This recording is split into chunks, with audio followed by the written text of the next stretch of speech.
Appeal in art isn't just about how detailed or polished something looks. It's also about the atmosphere, the composition, and all the little choices that comes together to make a drawing feel more alive.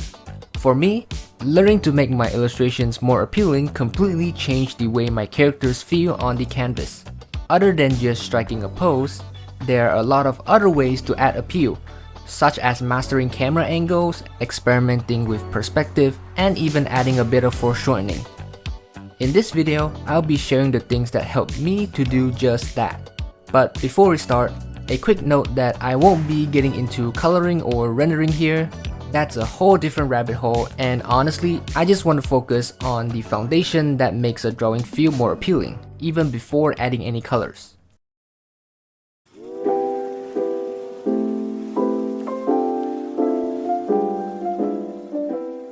One of the easiest ways to make your character more appealing is by exaggerating the pose. When you're working from a reference, instead of copying the pose exactly, you should ask yourself, how can I make this more striking? For example, here, this pose looks good but somewhat a little stiff.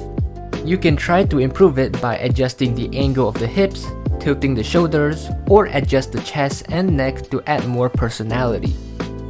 These parts of the body are really good at expressing the characters, and they improve the overall silhouette. Think of it like your character is modeling for a photo shoot. I found that real-life idol photo shoots are great references for this. These photos already found the perfect sweet spot in terms of appealingness, and as artists, we can take it even further. If a model is standing still and emotionless, you can add a bit of lean to show some personality. If their gesture already feels powerful, you can adjust it to make it even more expressive. You'll see a lot of these exaggerations, especially in dynamic poses, to emphasize flow and motion. But using this on a stiffer pose can and will also improve their expressiveness. So don't be afraid to experiment. Try copying a pose as a starting point and then pushing it until it really shows the emotion you want your characters to express.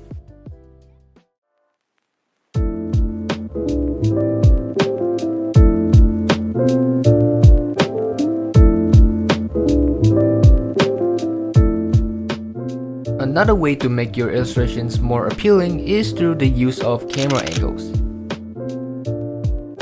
This tip is kind of obvious, but in most of my illustrations, the characters aren't perfectly facing the viewer or line up parallel with the camera.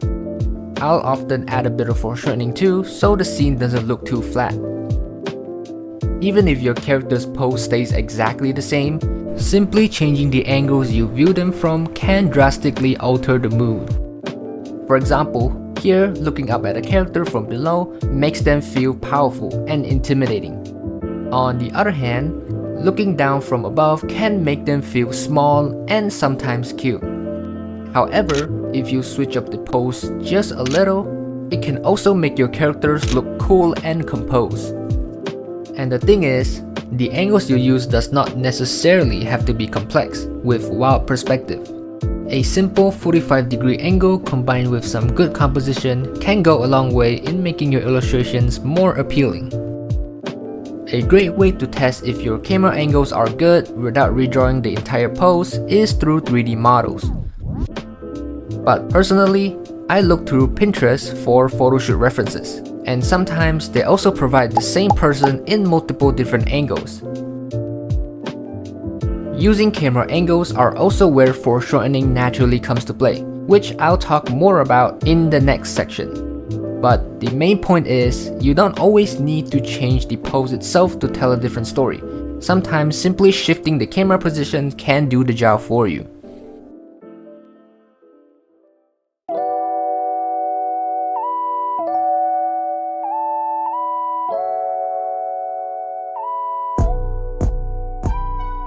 The last thing I want to talk about is foreshortening and perspective.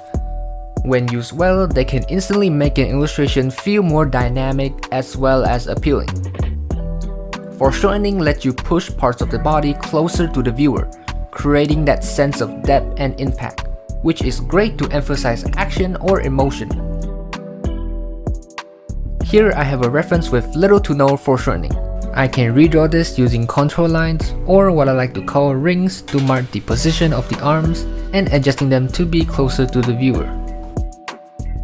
Here we put them side by side. Even though my drawing isn't the best, I do think the foreshortening does make the drawing a little more interesting than the original reference.